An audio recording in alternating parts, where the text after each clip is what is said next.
आज इस छोटे से वीडियो में देखते हैं कि टॉर्क जो होता है वो काम कैसे करता है। बेसिकली टॉर्क फिजिक्स में 11th में इंट्रोड्यूस होता है, जहाँ पे 11th और 12th में टॉर्क का बहुत यूज़ होने वाला है। लेकिन आज मैं टॉर्क के बारे में डेरिवेशंस वगैरह नहीं करवाऊंगा, मैं टॉर्क की सिंपल की फैक्टर समझाऊंगा कि टॉर्क आखिर होता क्या है, कैसे काम करता है। Basically torque is external force which tends to rotate every object. ठीक है, मान लो कि ये एक लकड़ी है, ठीक है, ये एक वुड है। अब इस वुड पे टार्क जब अप्लाई होगा तो ये बेसिकली क्या होगा, मान लो मैं यहाँ पे एक पिन से इसको अटैच कर देता हूँ सेंटर से, ठीक है।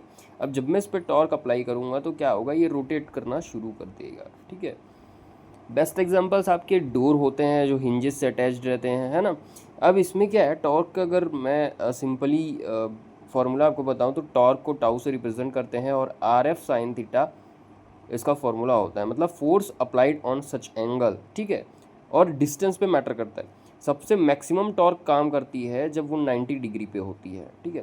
जब एंगल 90 डिग्री पे हो तब मैक्सिमम टॉर्क जनरेट होती है।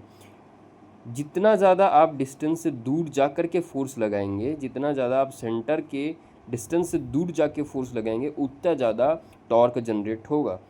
मतलब greater force equals to larger torque. Torque is a property which helps any object to rotate in an axis.